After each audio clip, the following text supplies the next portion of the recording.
Forward now on your security, namely new measures aimed at making you safe in airports and on airplanes. Here's Jean Meserve with the details. As of now, all passengers on flights heading into the United States will be subject to random screening, not the mandatory intensive screening that has been in place since Christmas Day. But those flying in from certain countries or with passports from those countries will be required to go through enhanced screening. That could include full-body pat-downs, carry-on bag searches, full-body scanning, and explosive detection swabs. This, according to a new security directive issued by the Transportation Security Administration and now in effect. The countries include those that are officially listed by the State Department as sponsoring terrorism: Cuba, Iran, Sudan, and Syria.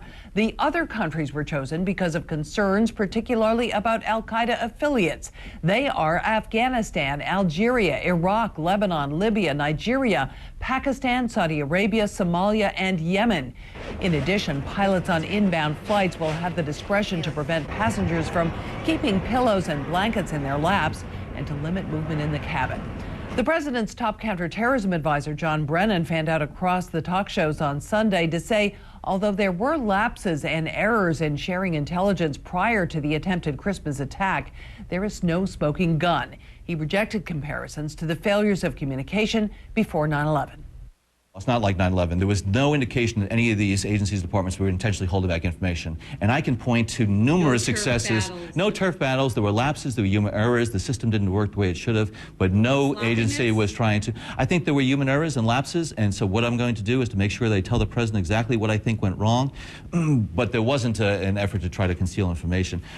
The president meets with his top Homeland Security and intelligence advisors tomorrow to discuss the shortcomings that allowed Umar Farouk Abdulmutallab to board an aircraft on Christmas Day. Jean Meserve, CNN, Washington. All right, we get right back to Jean Meserve out of Washington now. Jean, I understand you've got some new information with regard to our terror watch list.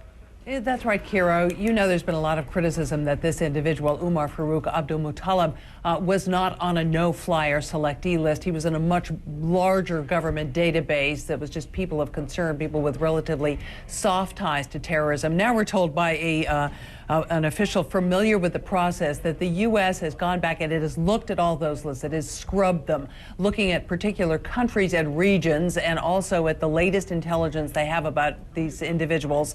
And we are told that they have moved hundreds of people from that larger list into the smaller, more specific list. Those would include the selectee list, the people who have to be pulled aside for secondary screening, and also people on the no-fly list. So, as I say, a couple of hundred people moved up into a more intense category of scrutiny in the wake of this Christmas Day attempt to blow up an airliner. Kira? All right, Jean Meserve, thanks so much. And we're going to take a quick break. More in just about 60 seconds.